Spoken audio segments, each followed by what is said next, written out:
अस्सलामु अलैकुम वरहमतुल्लाहि वबरकातुहू। एक बार फिर सबको खुशामदीद सुल्तानी अम्बिया चैनल पर। चैनल को सब्सक्राइब करें, लाइक करें, वीडियो पसंद आए तो ज़रूर शेयर करें। आज का अमल तशख़ीस का अमल है और ये बड़ा ही ज़बरदस्त है। वीडियो एंड तक ज़रूर देखें ताकि सारी चीज़ें समझ में आ सकें और यकीन जानिए ये बहुत ही आसान है, बहुत ही आसान है। तरीक़ा मैं आपको इसका पूरा बता दूँगा इंशाअल्लाह ताला। तो ये जो 15 असरात हैं, मुख्तलिफ़ चीज़ें हैं, ये मैं आपको इस वीडियो पे नहीं बता सकता क्योंकि वीडियो बहुत लंबी हो जाएगी। तो मैं चंद चीज़ें बता देता हूँ। इस नक्श को इस्तेमाल कैसे किया जाएगा, किसी भी वक्त कर सकते हैं, किसी भी वक्त कोई भी आता है आप कर सकते हैं। किसी और की तशख़ीस करना चाहें तो वो भी कर सकते हैं, पता लग जाएगा उसके साथ क्या मामलात हैं। तो आप अपने लिए भी कर सकते हैं और दूसरों के लिए भी कर सकते हैं। और अगर कोई मरीज़ आपके पास आता है तो आप उसके लिए भी कर सकते हैं। बड़ा ही ज़बरदस्त है ये। किसी आमिल या पीर के पास जाने की आपको ज़रूरत नहीं है, घर बैठे करें सारे काम। मैं चंद चीज़ें बता देता हूँ कि इसके ऐसी स्मेल से क्या असरात होते हैं। अब जैसे कड़वा मिट्टी का तेल, जिन्नात के असरात हैं, ठीक है ना। अर्क गुलाब हो गया, मोतिया की खुशबू, रात की रानी, ग्लूकोज जैसा जायका, रूह अफ़ज़ा जैसा जायका, संदल की खुशबू, माल्टे या संतरा, मिट्टी की बू आना, नमकीन जायका, ये सारी चीज़ें मैं इंशाल्लाह कोशिश करूँगा डिस्क्रिप्शन पे लिख दूँ सारी चीज़ें। तो आप लोग फिर स्क्रीनशॉट ले लीजिएगा, आपको पता भी लग जाएगा। तो मैं इसका तरीक़ेकार आपको बता दूँ तशख़ीस का। ये जो नक्श देख रहे हैं आप किसी भी वक्त लिखें जनाब, कोई भी कर सकता है इसे। तो इस नक्श को आप काली पेंसिल से लिखेंगे। काली पेंसिल होती है, पेंसिल, उससे लिखेंगे। लिखने के बाद शीशे का गिलास ले लें, लेकिन वो नया होना चाहिए, इस्तेमाल शुदा ना हो, पहले से इस्तेमाल शुदा ना हो, नया हो तो ज़्यादा बेहतर है। वैसे तो पुराने पे भी आ जाएगा लेकिन कोशिश करें कि नई चीज़ हो तो ज़्यादा बेहतर है।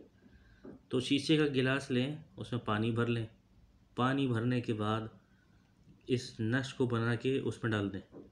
लेकिन कोशिश कीजिए कि पहले जो है ना पानी आप जिसके लिए कर रहे हैं या कोई मरीज़ है उसको थोड़ा सा पिला दें, कोई शक व शुबा ना हो उसमें। तो वो फिर ये ना समझे कि यार पहले से ही इसमें कोई ना कोई काम करके रखा हुआ है तो इसलिए इस तरह का जायका और इस तरह की चीज़ें समझ में आ रही हैं। तो ऐसा आप हरगिज़ ना करें। सबसे पहले काली पेंसिल ले लें, शीशे का गिलास लें, उसमें पानी भरें और थोड़ा सा पानी मरीज़ को पिला भी दें, चखा दें, ताकि मुतमईन हो जाए वो कि पानी में कोई चीज़ मिली भी नहीं है, मिलावट नहीं है। उसके बाद एक बड़ा ही ज़बरदस्त नाम, माशाल्लाह, बाद में आपने या अली, या अली, या अली, या अली, या अली, या अली 7 मरतबा पढ़कर 3 मरतबा पानी पे फूंक मार देना है। समझ गए आप। और फिर बदबू और जायका, अब जो मैं आपको डिस्क्रिप्शन पे बताऊंगा वो सारी चीज़ें देखें और मालूम करें कि इसके साथ क्या मसला हो सकता है। ठीक है ना जनाब। देखिए कोई मुश्किल नहीं है, आसान सा अमल है। इस नक्श को बनाएंगे, काली पेंसिल से बनाएंगे, पेंसिल लेंगे, पेंसिल से बनाएंगे, गिलास के अंदर डाल देंगे। अब चाहे इतना बड़ा पेपर हो या छोटा पेपर हो, जैसे आपकी मर्ज़ी आप वैसे बनाएं। इस नक्श को काली पेंसिल से लिख के शीशे वाले गिलास में पानी में भर लें। पानी भरें उसमें, और मैं फिर बता रहा हूँ कि इत्मीनान के लिए पहले से ही पिला दें उसको, उसके सामने ही कर लें। पानी का गिलास लें, पानी भी उसी में डालें, लेकिन उसके सामने करें क्योंकि ये कोई 2 नंबरी नहीं है, ये आपको 1 नंबर ही बताएगा। और अल्हम्दुलिल्लाह हर चीज़ में ताकत ज़्यादा है और तासीर भी ज़्यादा है। तो आप उससे एक बार पिला दें, पिलाने के बाद वो मुतमईन हो जाएगा। उसके बाद या अली, या अली, या अली, या अली, या अली, या अली 7 बार पढ़ के 3 मरतबा पानी पे फूंक मार दें और फिर वो आप मरीज़ को दें और उसे पिलाएं।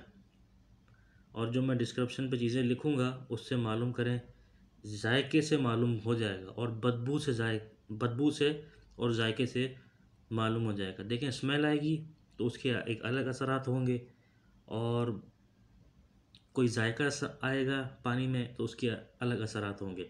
तो ये जो बदबू आएगी ये कैसे फ़ील होगा भाई, पीने से ही होगा ये। जैसे ही पिएंगे तो स्मेल भी आएगी और वो जायका भी बताएगा आपको, दोनों चीज़ें बताएगा, 2 in 1। ठीक है ना। तो जो कोई करना चाहे वो उसे ज़रूर करे, और किसी को समझ में ना आया हो तो वो बिल्कुल पूछ सकता है, कोई मुश्किल नहीं है। कमेंट्स करके भी पूछ सकता है, जिस जो पर्सनल में है वो पूछ सकते हैं, और जो बाकी जो नंबर दिया हुआ है वो भी पूछ सकते हैं। तो ज़रूर करें, और कमेंट्स में ज़रूर बताया करें कि आपको फ़ायदा हो भी रहा है या नहीं हो रहा। माशाल्लाह सुभान अल्लाह सारे कह देते हैं, लेकिन कोशिश करें कमेंट्स करके बताया भी करें कि मसला आपको फ़ायदा हो रहा है या नहीं हो रहा। तो दोनों सूरतों में, और जिसको जो अमल चाहिए वो भी शेयर करें, मैं इंशाल्लाह वो भी डालूँगा इंशाल्लाह ताला। तो इंशाल्लाह ताला आपसे अगली वीडियो पे मुलाकात होगी। तब तक के लिए इजाज़त। मुझे उम्मीद है सारी चीज़ें समझ में आ गई होंगी, और नहीं आई तो पर्सनल में कमेंट्स में जैसा मर्ज़ी आपको ठीक लगे आप पूछ सकते हैं, और डिस्क्रिप्शन में मैं सारी चीज़ें लिख दूँगा इंशाल्लाह ताला। अस्सलामु अलैकुम वरहमतुल्लाहि वबरकातुहू।